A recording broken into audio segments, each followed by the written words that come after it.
नमस्कार दोस्तों, आज हम एक ऐसी कहानी सुनाएंगे जो आपके दिल को छू जाएगी और आपको प्रेरित करेगी।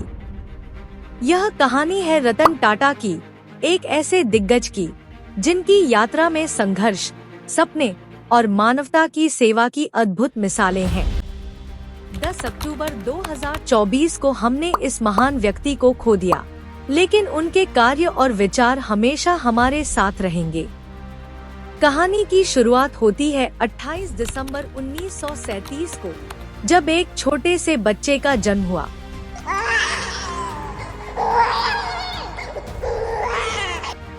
वह बच्चा था रतन टाटा। एक प्रतिष्ठित परिवार में जन्म लेने के बावजूद उसकी जिंदगी में पहला बड़ा दुख तब आया जब उसकी मां का निधन हो गया।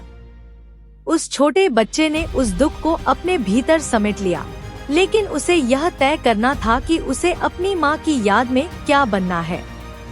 रतन ने शिक्षा के प्रति अपनी निष्ठा बनाई। उन्होंने कॉर्नेल विश्वविद्यालय और हार्वर्ड बिजनेस स्कूल में पढ़ाई की, जहां उन्होंने अपने सपनों की नींव रखी। सोचिए, एक युवा लड़का जो अपने जीवन के सबसे कठिन क्षणों से गुजरा, अब एक नई पहचान बनाने की ओर बढ़ रहा था। 1962 में जब रतन ने टाटा समूह में कदम रखा, तो उन्होंने दृढ़ संकल्प लिया कि वह कुछ बड़ा करेंगे। 1990 में जब वे चेयरमैन बने, तो उन्होंने सोचा, हर भारतीय के पास अपनी कार होनी चाहिए। इस सपने से जन्मी टाटा नैनो, जिसे सस्ती कार कहा गया। लेकिन क्या यह सिर्फ एक कार थी?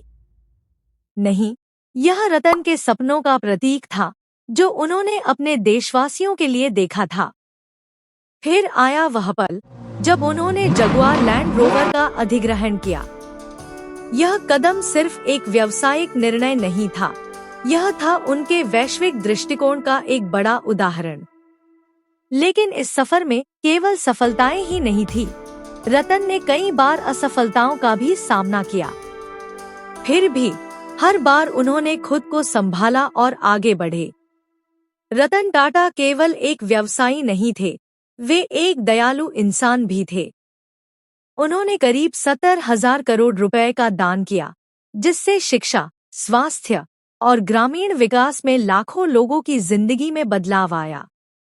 यह उनकी मानवीय भावना का प्रतीक था, जो उनके दिल में गहरी जड़ें जमा चुकी थी। एक बार जब उन्होंने अपनी टीम के साथ एक बड़ी डील पर काम किया, तो उन्होंने कहा, यह हमारी टीम का काम है, न कि केवल मेरा। यह उनकी विनम्रता थी जिसने उन्हें सभी से अलग बना दिया।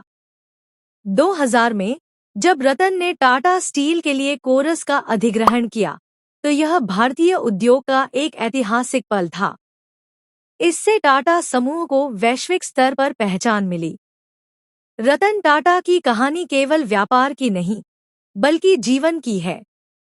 यह हमें सिखाती है कि कैसे हम अपनी चुनौतियों का सामना कर सकते हैं, कैसे हम अपने सपनों के पीछे भाग सकते हैं और कैसे हम मानवता की सेवा कर सकते हैं। उनका जीवन एक प्रेरणा है जो हमें आगे बढ़ने के लिए उत्साहित करता है। अगर आपको यह कहानी पसंद आई, तो कृपया लाइक, शेयर और सब्सक्राइब करना न भूलें।